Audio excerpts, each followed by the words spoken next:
Rejection can seem glamorous in retrospect, but in the moment it's the opposite. It's painful, but it seems necessary to endure in order to cross the threshold.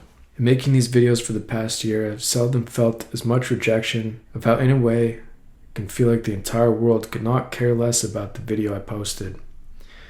The potential of acceptance is unprecedented, but so is the potential rejection. I try to cast these thoughts aside, and I often am able to forget about them, but every once in a while it boils over.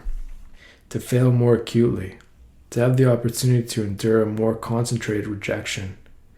In posting these videos, I've begun to understand the connection between humility and humiliation. Perhaps there is no one without the other. The pain of being a person is timeless, like the joy of being a person is timeless. I want to foresee a version of my life that I'm excited about, where I can be creative and successful. It's been hard to imagine that is the way things will go.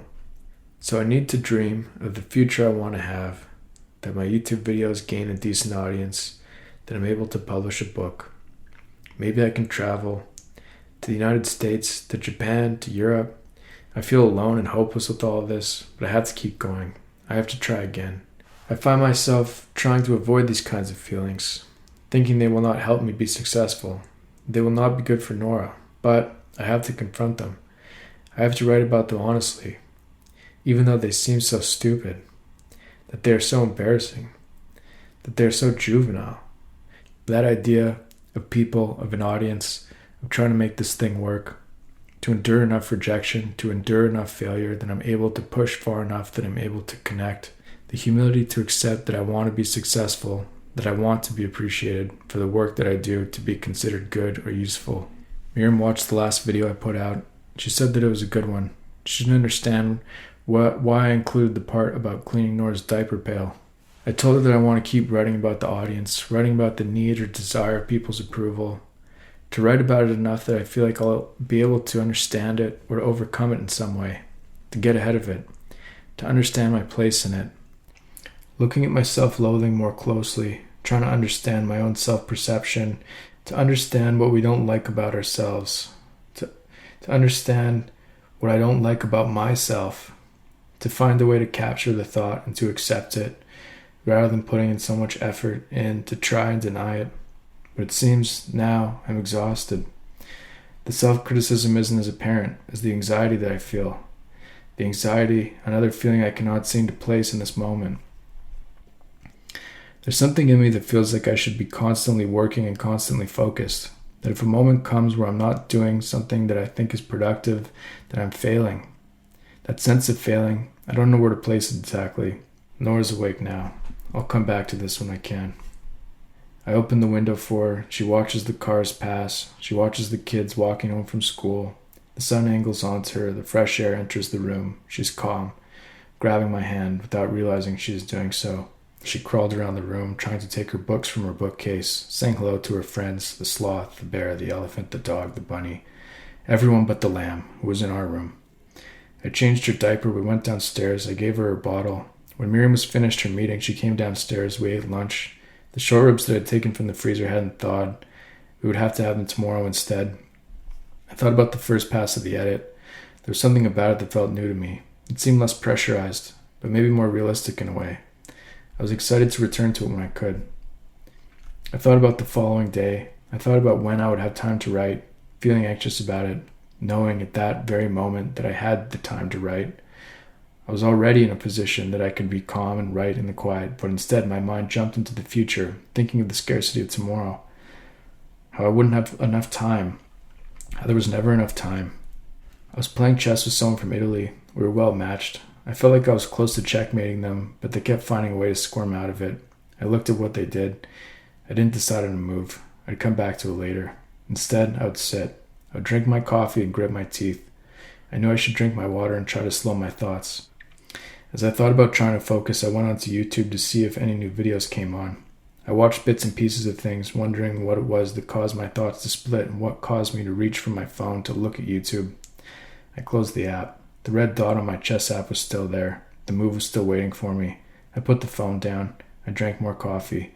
I thought about the articles that my therapist had given me again. I'd wanted to go through them in more detail at some point today. anxious attachment, avoidant attachment. I felt like I had all signs of both.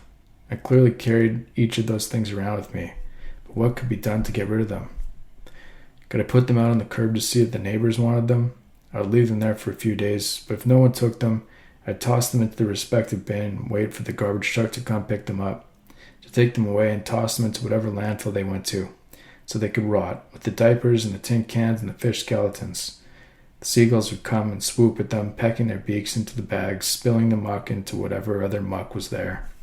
My mom called after I'd finished cooking dinner. She said she was in the basement and my dad was upstairs. She told me about the most recent MRI and said that she hadn't slept much the night before. She said things had been getting tougher. The effects of the chemo and the radiation were becoming more present. She said that my dad was cold all the time. She told me for most days he just stayed under the blanket that I bought him. When I was in town a month ago, before he'd started his treatments, my mom and I were at Costco. There was a fleece blanket there. It was the same brand as the one I had at home.